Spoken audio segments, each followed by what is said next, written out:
Hi guys, it's Annie in Gorlworld, aka BoPo. Sorry. I'm out of uniform. Don't have any nice filming setup. It's short, it's sweet. Because after several days of choppy, very little sleep, because summer is particularly brutal, and watching Amberlynn speed running her cycle much faster lately, I've noticed. Compared to, maybe it just feels faster. Maybe a week is going by faster. It feels like the duration of her cycle, it concludes and repeats much in much faster sequence than it had in prior years. It used to take like a week and a half before I feel like it. Either that or she was just better at hiding it. Like proper spiraling. But yeah, so after multiple days of not much sleep, doom scrolling on YouTube for those multiple days, and watching a great deal of girl world content, I've come to my conclusion.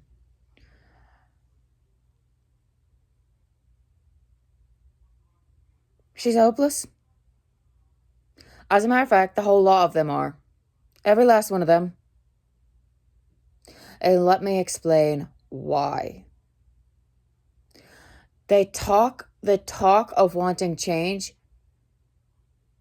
but you can see it in their eyes, and the duper's delight. Oh, I want to change. You want it to click into place for you. You don't want it to change. You want it to change for you. There's a difference. And that's why it won't change. And that's why none of these girls will ever get better. Not until they realize that they are the missing piece that needs to click. It's not about, oh, something's missing, but it'll just magically click. One day it'll just magically fall into place, and boom, I'll be a weight loss girly pop, and I'll be queen, and I'll nail it. No, that's just not how it works. You have to click to make it click. You must play an active role in it. And to not do so, and to show no interest in doing so, shows absolute complicity. Oh my God.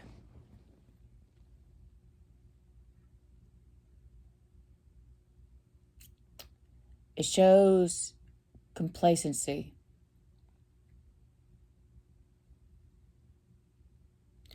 An absolute unwillingness to change. And it's no matter how many health scares. Oh, chest pains. I'm going to the hospital. Chest pains. You had bloody cancer. Come off it.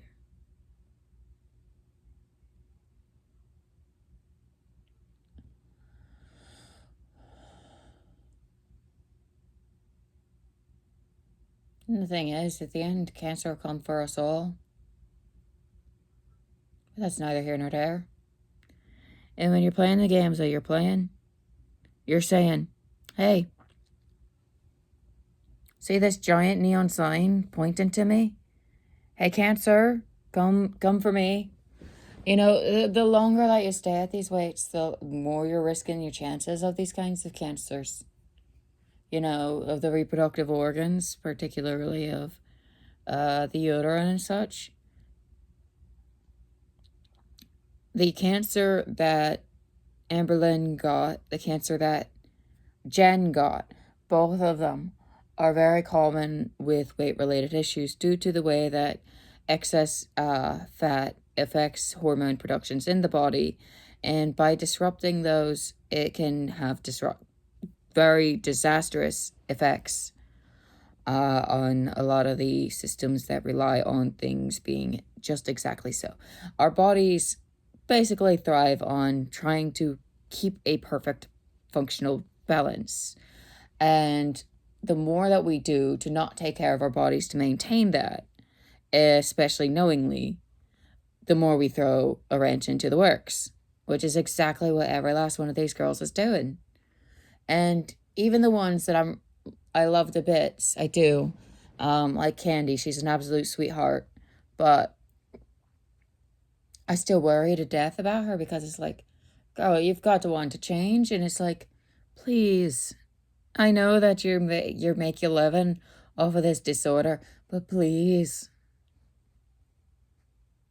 your body's not going to hold out long enough. It's not going to magically click. Just like it's not going to magically click for Amber. As a matter of fact, I hope she finds herself a new caretaker quick, who's more able-bodied than her, can outrun her, and can handle her, and is strong enough to manage it and take care of the pets. And then we'll make sure the pets are adequately cared for when Amber is gone. That's kind of the last thing I have to hope for at this point. That's really bleak, and I know that I don't usually say, oh, I don't give up hope. No, I don't give up hope until you're in the grave. No.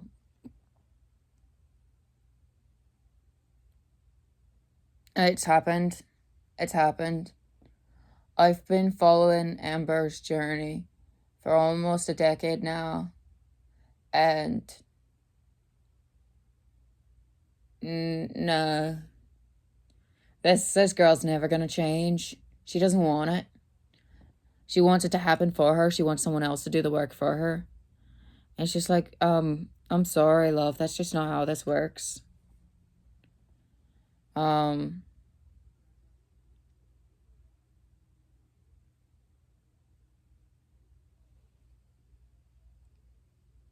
just right proper, worried about Twinkie and Wasabi at this point.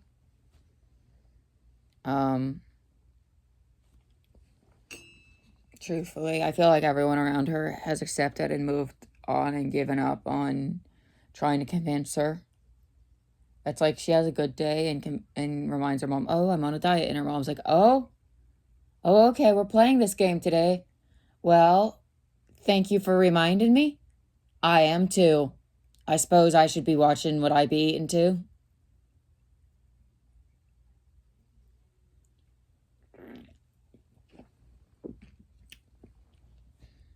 And then any other day, it's just like, all right, Mom, I want Denny's. And it's like, all right. Like, there's no sense in trying to talk the woman out of it.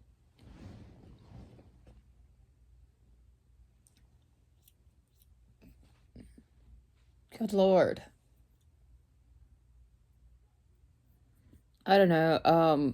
But no, none of these girls will ever help themselves if they're not interested in doing so. And they're not. They're frankly not. Their actions have shown they have no interest, no matter how many health scares they have, no matter how many hysterectomies, how many of their peers die. Even those younger than them. And that's the tragedy of it. No amount of cautionary tale around them is enough to put them off it. To convince them, oh, I should perhaps change what it is that I'm doing with my life. I should turn around, take care of my body. I should accept that what I've done is going to likely have irreparable damage, but I can still double my present lifespan at least. Or at least try to, if I just turn my life around. Like, she could have these conversations with herself, and that's all you need to do. You just need to convince yourself for it to click. Quit waiting for the rest of the world to happen for you. It's not gonna. You gotta do it for yourself. You gotta let it click yourself. You gotta sit there and convince yourself to make it click. You gotta, really properly realize that nobody else is gonna do it for you. Nobody's gonna come rescue you. Nobody's gonna come say some magical words, and then it's gonna click. Oh, Thank you, doctor. The magic incantation has been said, and now I'm cured. And now I will lose all this weight and be the dynamite LA fashion girly everyone's been dying for. No, like, come off it. Catch yourself on. Oi. Oh god, I'm winded just mocking her. By the way, speaking of mocking her, how do you guys feel about my poop bun? For authenticity, it hasn't been brushed in... How long's it been since I slept? It also hasn't been showered in equally as long.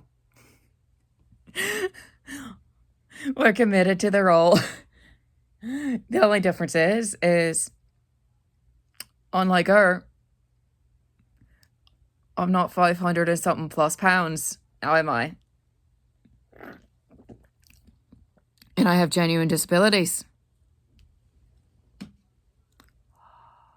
that I didn't inflict upon myself?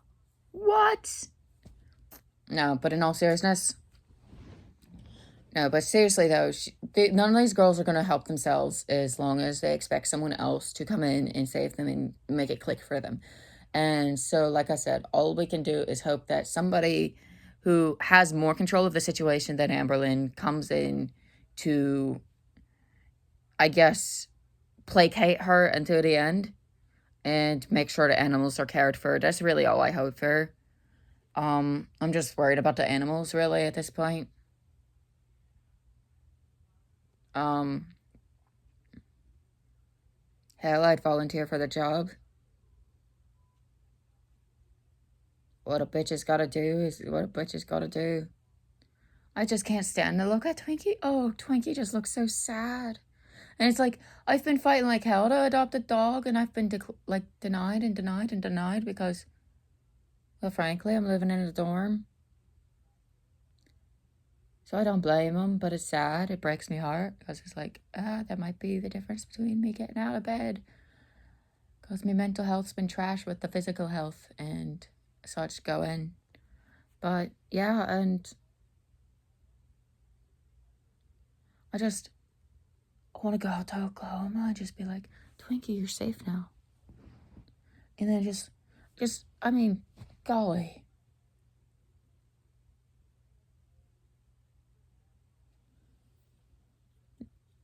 It's abhorrent. I'm allergic to cats, but I know plenty of people who like cats, so... Let's just say there's a plan on the off chance that I were ever to end up showing up in Amberlynn's life. Let's just say that. But anyway, and the thing is it's like, you know what, I'd be willing to do my part. Fuck it, if it meant that nobody else has to be, like, subjected to her, then fuck it. It's like, what's she gonna do? Hit me? I'm faster and smaller. It's like, hold still for fuck's sake, you giant overgrown baby. Let me wipe your arse. Alright, time to scoop out the kitty litter. Time to walk the dog. Time to actually take care of that dog's nails. Put a proper harness on her. Because, like, for the fucking love of God, I don't even believe in putting collars on regular, healthy, stronger dogs who are young and youthful. I'll be damned if I put a collar and a leash. Like, yes, a collar is nice. It has a little ID, little tags, all that good stuff. But attaching the leash to it? No, absolutely not. You do not attach the lead to the fucking collar. No. That just bothers me on so many levels. Put a harness on your fucking animal. I'm sorry, but how would you like it if somebody put something around your neck and then put a lead on it and then just yanked on it? Oh, gee, I want to piss over there. I want to piss over there. Now you got to pull against the lead and strangle yourself to do it.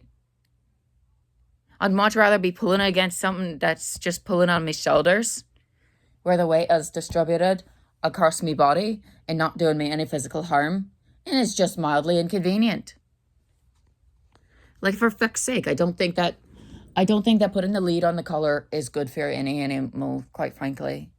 I think that harnesses are for the best, especially for Twinkie. And Twinkie should and ought to be having little stairs to make it easier for her to get up on the furniture. Either that or she needs accessible, low down doggy furniture. She's elderly. She's elderly. For feck's sake, she's elderly. I got off on a tangent. Summary is, girls will not help themselves. They expect everyone else to do it for them. They think that someone's going to magically say the magic words and it's going to click like some magical incantation. I'm sorry. We bit of hiccups there.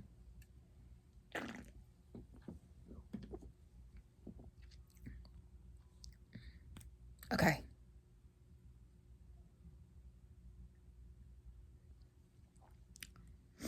So yeah, it's just, I think the time has come. And, you know, they're not the only girls that I'm giving up on in Gorlworld. It's just, there are a few others. And it's like, it's been made abundantly clear. Sometimes a person just doesn't want help.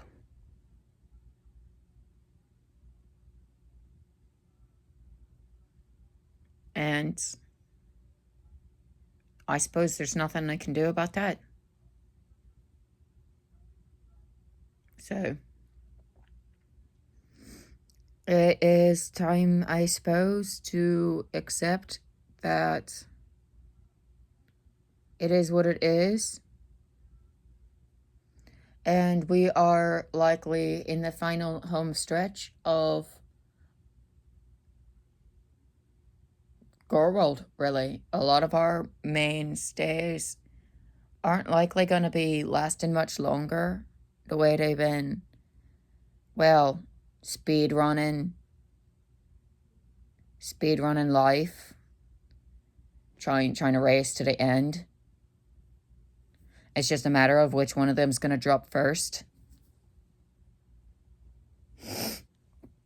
So it's just,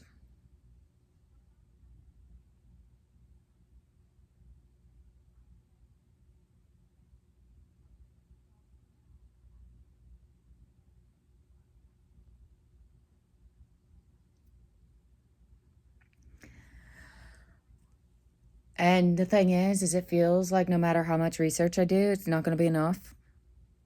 It feels like a losing battle.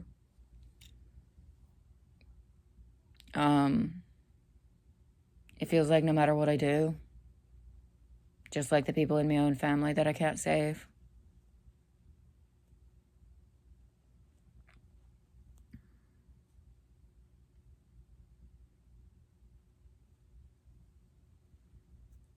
But if a person doesn't, you know, want it to click for themselves, no one else can make it do it click for them.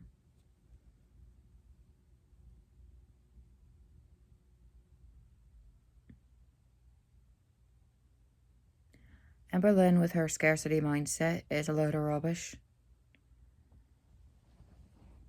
I'm genuinely, as it stands presently, rationing my food, calculating, okay, how many of these fizzy drinks do I have to fluff up my day with to make the actual substance of my diet stretch.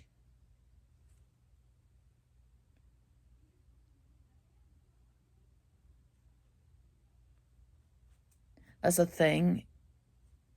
If you're built to survive, you override that scarcity mindset eventually.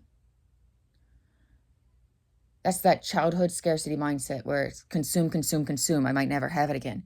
It's when you mature and work through it as an adult that you think, no, that was my childhood self.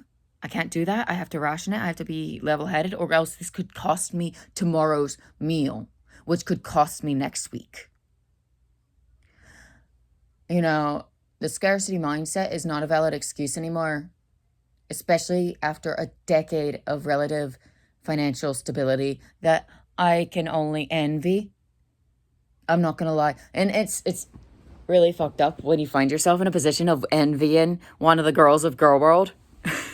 It's really fucked up because it's like, but I do often, in fact. Like, they've got all this money and all these resources. They're not even proper disabled. They actually can get out of this. Sure, they'll have long-term consequences as a result of how long they've done this to themselves, just like any long-term smoker is going to have long-term consequences of their smoking habit. And any long-term drinker is going to have consequences long-term of it. You know, so on and so on. When you abuse your body, there's long-term consequences. Unfortunately, that's just life. And when you're poor, your body gets abused for you, whether you like it or not. But the thing is, it pisses me off is because they can actually do something to turn it around. And it's frustrating. And I get it, it's a mental illness, but for fuck's sake, you've got to be physically tired. I know I am physically tired.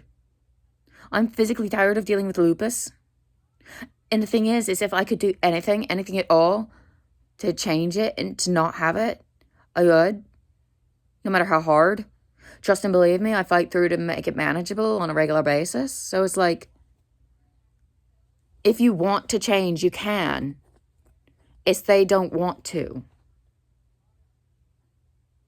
And that pisses me off supremely. Like, how dare they flaunt their unwillingness to change? How dare they exploit the empathy and caring of their audience? Because how many of us are telling them, hey, we care about you. And even though you're an awful fucking person, we want you to recover and get help still because nobody deserves to be going through this. Nobody deserves to die this way.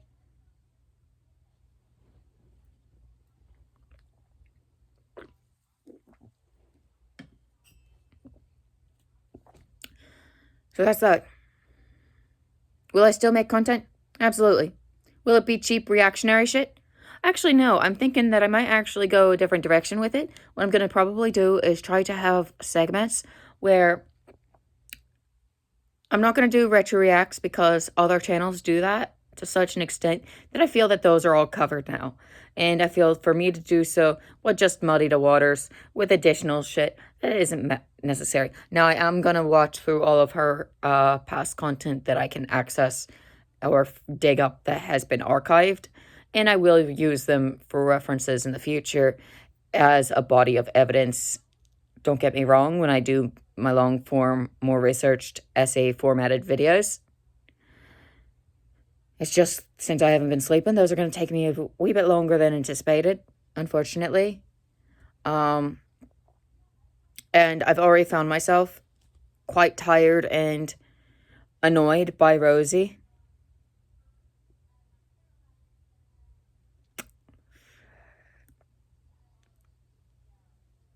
So yeah, that's where we're at now. Oh God. Oh God.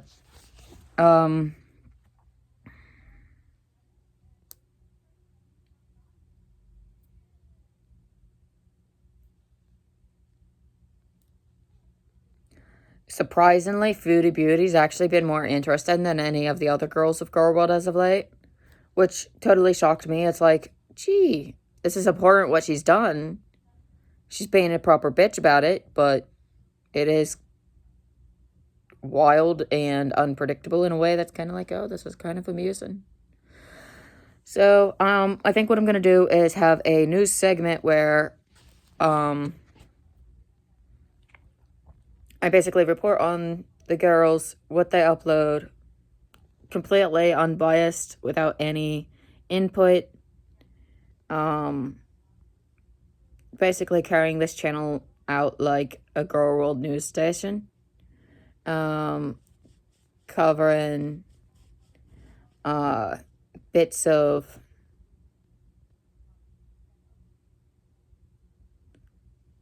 what other channels are saying as well. It's like one organized place to put all of the information. Because I've noticed that it's like Gorlworld is very quite scattered and it's like disorganized and it's like, what if there's a way that we can organize this a bit and I can like make it a whole thing? It's like a daily news segment and it's like, okay, here's this news segment for this girl particular. Here's what this channel has said. Here's what this channel has said. Here's what this channel has said. And here's what my input on the matter on it is. And it's just going to be a handful of channels that I'll be including in the dialogue, because once it gets too many channels, it gets redundant and people just start repeating what the others have said. So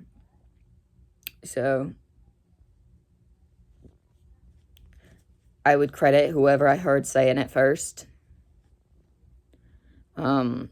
Which might not even be accurate to timelines, but unfortunately, it's just how I come across it. It's like, oh yes, I heard this channel say this, X, Y, and Z, before this channel did, and then this channel, you know, repeated it, you know, that kind of, that kind of shit. Yeah, so, I don't know, just thinking up ideas for the direction this channel might take. I'm still trying to figure out how I can do it and actually put content out regularly for you guys, because I'm realizing that this long-form content is not actually going to be sustainable and long-term if I'm going to actually maintain my audience, especially if I'm to compete in the YouTube algorithm. Because truly, I am trying to do that. I'm trying to, you know, earn a wee bit here if I can. So it's like, okie dokie, now I've got like my regular job and then YouTube as a bit of a side hustle. So it's like I can breathe a little easier or something, you know. I guess that's just where I was thinking. But anyway, sorry for waffling on so long. Yeah, also, for those of you who don't follow my vlog, the weird accent shifts and changes are just autistic as hell. It just happens. You get used to it. Next week I could come on here and just be completely straight up, just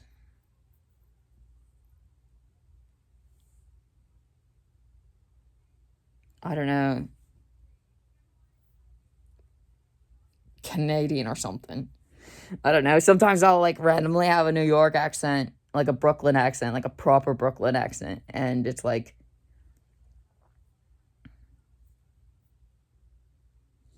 it's kind of funny. It's just random accents. It's just the autism accent. That's all it is. Umbrella. Autism accent. Basically, all of the accents get accent. No, they all get kind of used. And it's like, not every autistic person possesses this, but those of us who do,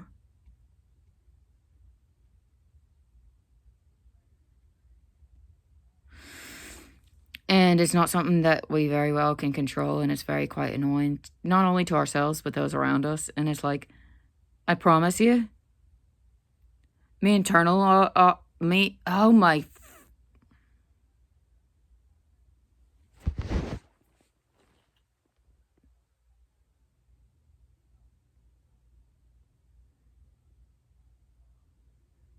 I need a nap.